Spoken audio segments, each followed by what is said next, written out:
Alright, think back to the first time that you played Pokemon. Man, what a simpler time. It's often questioned in the video game community why a humbly programmed game with poor graphics ended up kickstarting the most popular video game franchise that this world has ever seen.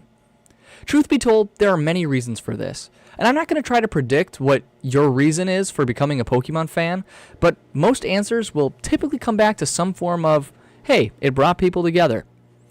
See, no video game has ever brought people together like Pokemon has.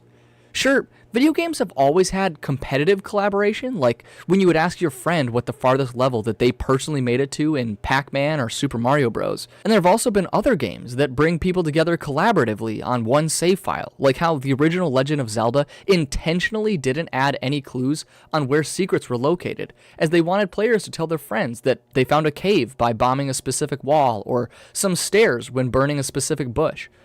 These games did a great job of bringing people together. But nothing, and I mean nothing, brought people together like Pokemon. You see, all of these previously mentioned games do bring people together, but none of them forced collaboration. Pokemon does. Pokemon's catchphrase was "gotta catch 'em all." But here's the thing, you couldn't actually catch them all when Pokemon first came out. You needed to trade for many of them, and unless you were trading with yourself, I'm looking at you, Pokedex, you have to find a friend on the playground who is willing to trade you. Nowadays, this decision by Pokemon is criticized as one of the most annoying and blatantly obvious cash grabs in video game history. However, I'm going to offer a different perspective. This decision created Pokemon, and it did so by creating a functioning Pokemon economy. I mean, think about it. Back in Generation 1, there wasn't any breeding, meaning you couldn't endlessly duplicate Pokemon. This turned Pokemon into a real currency. Pokemon that could only be obtained once, like Charmander, Bulbasaur, or Squirtle, they were of high value. You weren't going to be able to simply trade a Butterfree or a Beedrill for someone else's starter. You were going to need to find something of equal or higher value if you wanted to attain it. Want all 3 Eevee evolutions? Sorry, you only get 1 Eevee in Celadon Mansion. Gotta trade someone to get another one. Want a Porygon? You're gonna need to grind for so many hours in the game corner just to get one. Or trade someone. Want a Gengar or an Alakazam? Sorry, you'll have to trade with someone who has a Haunter or a Kadabra. I say this because back then, it wasn't guaranteed that the person that you were trading with would trade you back your Alakazam after you sent him a Kadabra just to be nice. Like I said, Pokemon were currency, and they held real value, especially since we were all kids and didn't have physical money. Pokemon were our currency. Assuming that a person would trade you back your Alakazam is like handing someone $50 and then suddenly inflation hits and that $50 turns into $250 and then you sit there like, can I please have it back? Don't even get me started on legendaries back then, or, oh my gosh, Mew? The economy of Pokemon was something that could actually be studied, and no one knew the market better than the kids that were putting real-world hours into their games to create the best collection out of all of their friends, so that they could become the very best, like no one ever was. You see, this made Pokemon much more than a video game. Sure, the currency all lived on a Game Boy, but the game itself wasn't confined to the Game Boy. In order to catch them all, you had to leave your house, travel your neighborhood, take your Game Boy to school.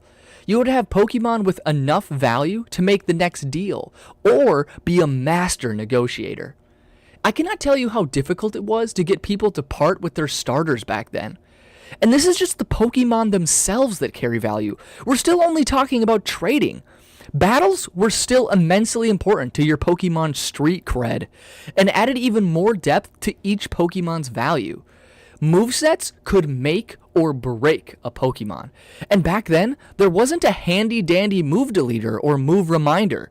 See, you could have a Charizard, which was like the bee's knees of Pokemon if you had one, by the way, but it would become way less valuable than other Charizards if it had a bad moveset. The crazy economic depth in this 8-bit video game was truly something to behold. You see, Pokemon felt much less like a single-player RPG and more like a large-scale MMO, where the online aspect of the MMO was done in the real world, where people traveled around trading and battling to compare and improve their collection and arsenal. And now this brings me to where Pokemon is today. And it didn't need to be like this. Before I dive too deep, let's look back on something that Pokemon did extremely right. When the sequels, Pokemon Gold and Silver, came out, they added the brand new breeding mechanic.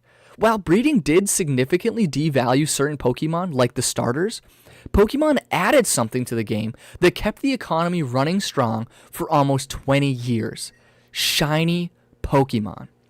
I don't need to sit here and explain shinies to you, but if somehow you're watching this video and do not know what shiny Pokemon are super rare alternate color versions of Pokemon.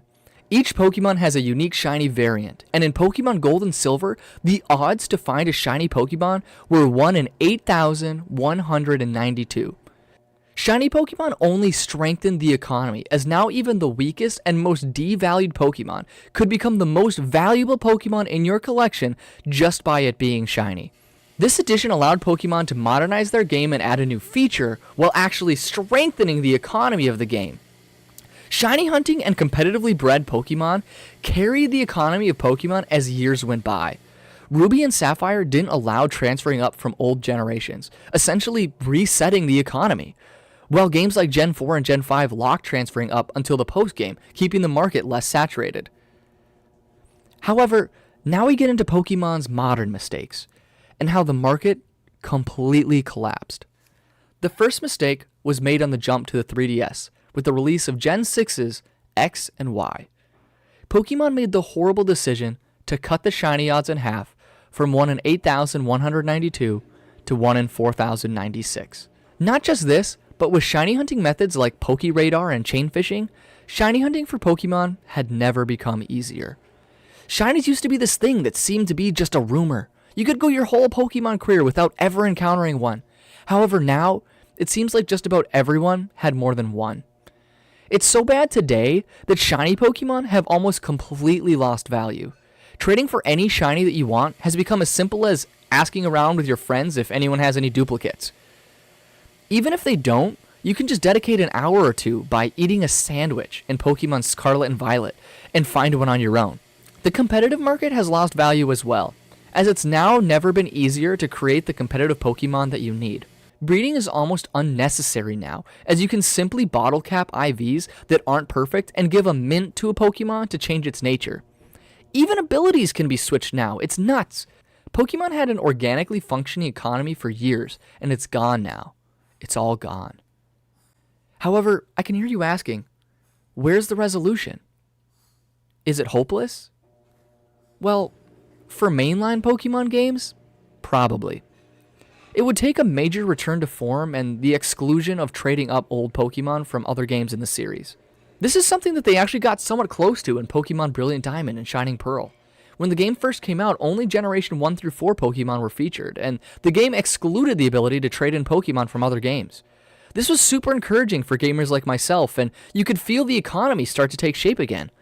Pokemon like Spiritomb suddenly gained value, as it wasn't an easy task to speak to all the NPCs in the underground to get one. However, shinies were still fairly easy to obtain, and in about a year's time, BDSP was granted access to Pokemon Home, and the game's economy died the next day. However, hope is not lost for true-to-form Pokemon games. I want to tell you about one of the coolest Pokemon games ever created, PokeMMO. Earlier in the video, I stated how retro Pokemon felt like an MMO, where we, the player, navigated the real world in order to improve our collection/status.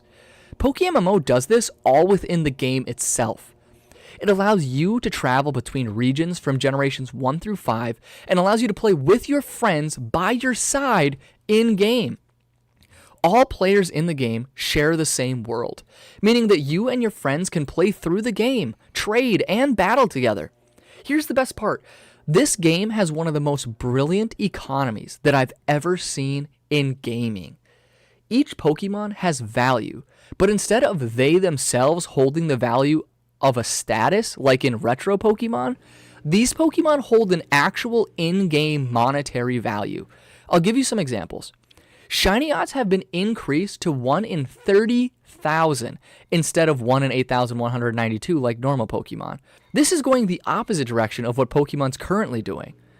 If you check the GTL at any given time, you will not be able to purchase a shiny Pokemon for anything less than $1 million, or Pokeyen as they call it in the game. That's right, shinies are more expensive in PokeMMO than black market Slowpoke tails in Johto. This economy is brilliant. As shinies are of course the cream of the crop, competitive Pokemon are not far behind.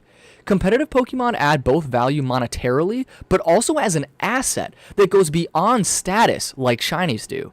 PokeMMO is extremely active and hosts tournaments and events literally every day. With Smogon tiers like OU, UU, NU, etc., it allows every Pokemon a place in the competitive game and gives real in-game rewards for placements in these tournaments. Meaning that sure, it could cost millions to create the perfect competitive Pokemon, but it could be worth it if your Pokemon investment wins some tournaments and makes its money back. I could honestly sit here and talk about PokeMMO forever, and I probably will make a full video on it. In fact, if you want to see that video, please let me know in the comments and I'll get right on making it. Otherwise, the last thing that I want to talk about this game's economy is the breeding differences that it has from mainline Pokemon. When you breed in PokeMMO, the parents are consumed to produce the child, meaning that you can't just create millions and millions of starters or good IV Pokemon by breeding constantly. It's also expensive to breed. This keeps the market less saturated, adds value to good IV Pokemon, and creates jobs. What do I mean by jobs? Well, I mean that players have to find ways to collect more Pokeyen so they can continue to buy Pokemon, items, cosmetics, etc. Jobs like Ditto farming, flipping Pokemon, and sweating in PvP can prove to award nice payouts. In conclusion, I think that PokeMMO does so many things that I wish that mainline Pokemon did. This economy in PokeMMO has lasted over 10 years without crashing, keeping the player base entertained and active. I really wish that mainline Pokemon could find a way to do something similar. Or at least give us some events for players in the post-game, like PokeMMO literally has something for you to work towards or do with friends online every single day. But again, that's a topic for a future video. And hey, I want to thank you for watching this entire video about Pokemon's lost economy. If you enjoyed it, please click that like button. It really helps get my voice out there in this YouTube algorithm. And if you disliked it, hey, please leave me a comment as to why. That helps the algorithm too. Also, please leave me a comment on how you think that Pokemon could restabilize its economy.